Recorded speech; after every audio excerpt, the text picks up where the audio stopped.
டெக்னோல இருந்து ஸ்பாட் 6 கோ அப்படிங்கிற ஒரு என்ட்ரி லெவல் ஸ்மார்ட் போனை இந்தியாவில் லான்ச் பண்ணியிருக்காங்க. டெக்னோவோட இந்த ஸ்பாட் 6 கோல என்ன விஷயங்கள் இருக்கு அப்படிங்கறத டீடைலாக இந்த வீடியோல பார்க்கலாம்.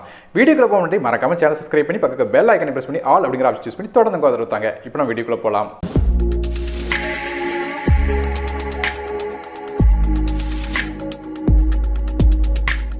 டெக்னோவோட இந்த ஸ்பாட் 6 கோவோட டிசைனை பொறுத்தவரையும் பேக் சைடில் நமக்கு வந்து பிளாஸ்டிக் பில்டு தான் கொடுத்துருக்காங்க. பேக்கில் பிளாஸ்டிக்காக இருந்தாலும் ஒரு டிஃப்ரெண்ட்டான லைட்டாக ஒரு கிரேடியன்ட் டிசைன் வருது. அதே ஃப்ரண்ட் சைடோட டிஸ்பிளேக்கு வரும். ஃப்ரண்ட் சைடில் ஒரு 6.52 இன்ச்க்கான HD+ ரெசல்யூஷன் உள்ள ஒரு LCD டிஸ்பிளே கொடுத்துருக்காங்க. இது வந்து ஒரு வாட்டர் அப் நாச் டிஸ்பிளேயாக வருது. 20:9 ஆஸ்பெக்ட் ரேஷியோ, அது மட்டும் இல்லாமல் 480 நிட்ஸ் பிரைட்னஸோட இந்த டிஸ்பிளே வருது. ஸோ ஆவரேஜான டிஸ்பிளே தான் கொடுத்துருக்காங்க. அடுத்தபடியாக பெர்ஃபார்மன்ஸை பற்றி பார்க்கலாம். இந்த ஃபோனில் மீடியாடெக்கோட ஹீலியோ A25 அப்படிங்கிற ஆக்டோகோர் சிப்செட் கொடுத்துருக்காங்க. கிராஃபிக்ஸ்க்காக IMG PowerVR GA320 அப்படிங்கிற GPU வந்து இதில் பயன்படுத்துகிறாங்க. மேலும் RAM இன்டர்னல் ஸ்டோரேஜ் பார்க்கும்போது இது ஒரே ஒரு கான்ஃபிகரேஷனில் 4GB RAM 64GB ஸ்டோரேஜோட வருது.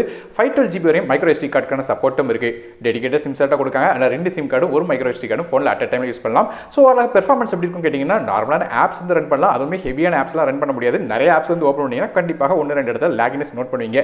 கேம்ஸ்க்கு கண்டிப்பாக இந்த ஃபோன் செட் ஆகாது. நார்மலான 1-2 கேஷுவல் கேம்ஸ் விளையாடுமே தவிர கிராஃபிக்ஸ் இன்டென்சிவான கேம்ஸ் வந்து தொட்டு கூட பார்க்க முடியாது இந்த ஃபோனில். அடுத்தபடியாக கேமராஸ் பற்றி பார்க்கலாம். ஃபோனோட பேக் சைடு 2 கேமரா இருக்குது. மொதல் கேமரா 13 மெகாபிக்சலுக்கான மெயின் கேமரா கொடுத்துருக்காங்க. டியூவல் LED ஃபிளாஷ் சப்போர்ட்டோட வருது. ரெண்டாவது கேமரா ஒரு AI சென்சார் கொடுத்துருக்காங்க. ஸோ AI சீன் ரெகக்னேஷனுக்காக இந்த சென்சார் வந்து உதவும். ஸோ பேக் சைடில் 2 கேமரா தான். ஃப்ரண்ட் சைடில் ஒரு 8 மெகாபிக்சலுக்கான செல்ஃபி கேமரா கொடுத்துருக்காங்க. இதுலேயுமே LED ஃபிளாஷ் சப்போர்ட் வருது.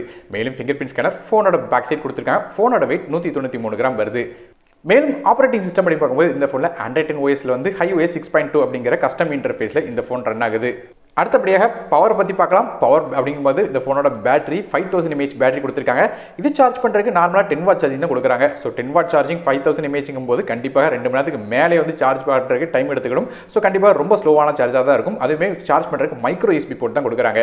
மேலும் இந்த ஃபோனில் வந்து நமக்கு வந்து சிங்கிள் பேண்ட் வைஃபை, ப்ளூடூத் 5.0, அது போக வந்து 4GB வோல்டேஜ் சப்போர்ட்ஸ்லாம் இருக்குது.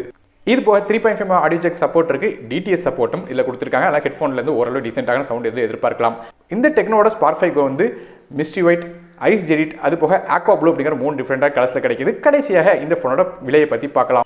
இந்த ஃபோனோட விலையை பொறுத்தவரையும் 8499 அப்படிங்கிற விலையில் வந்து ஃப்ளிப்கார்ட் வெப்சைட்ல விற்கிறாங்க. டிசம்பர் 25 இதோட ஃபோனோட சேல் வந்து ஆரம்பமாகுது. இப்போ ஓவராலாக இந்த ஃபோன் வாங்கலாமா அப்படின்னு கேட்டிங்கன்னா வந்து கண்டிப்பாக மொக்க ஃபோன் ரேஞ்சில் தான் இந்த ஃபோன் வரும். ஸோ 8499 ரூபா செலவு பிடிக்கிறதுக்கு கூட ஒரு 1000 ரூபா போட்டு நமக்கு வந்து ரெட்மியில் கூட 9 பவர் மாதிரி பல விதமான ஸ்மார்ட் ஃபோன்ஸ் இருக்குது. ரியல்மியில் கூட பெஸ்ட் ஸ்மார்ட் ஃபோன்ஸ்லாம் இருக்குது. ஸோ அதை வாங்கிட்டு போயிடலாம். இந்த ஃபோன்ஸ் வந்து ஸ்பெசிஃபிகேஷன் வைஸ் கொஞ்சம் கம்மி தான். ஏன் நமக்கு ரீசெண்டாக கூட இன்ஃபினிக்ஸில் இருந்து கூட நிறைய விதமான ஃபோன்ஸ் வந்து இந்த 10,000 செக்மெண்ட்டில் இருக்கிறது நமக்கு தெரியும். காரணம் என்ன கேட்டிங்கன்னா 5000 mAh பேட்டரி கொடுக்குறாங்க. ஆனால் ஃபாஸ்ட் சார்ஜிங் சப்போர்ட் கிடையாது. ப்ராசர் ரொம்ப அன்ரேட்டட் ப்ராசர். டிஸ்பிளேயும் ஆவரேஜான டிஸ்பிளே. இதுக்கு 8500 கொடுக்குறதுக்கு கூட ஒரு 1000 ரூபா போட்டு கூட ஒரு பெஸ்ட் ஸ்மார்ட் ஃபோன் வாங்கலாம் அப்படிங்கிறது என்னோட கருத்து. ஸோ இதை பற்றி நீங்கள் என்ன நினைக்கிறீங்க அப்படிங்கிறத கீழே கமெண்ட்ஸ் மென்ஷன் பண்ணுங்கள். வீடியோ பயணிச்சு மறக்காம லைக் பண்ணுங்கள். ஃப்ரெண்ட்ஸ் மற்றும் ஃபேமிலிஸ்க்கு ஷேர் பண்ணுங்கள். சேனல் சப்ஸ்கிரைப் பண்ணி பக்கத்து பெல் ஐகானை பிரஸ் பண்ணி தொடர்ந்து உதவுங்க. நான் டெக் நமக்காக மற்றொரு நன்றி, வணக்கம்.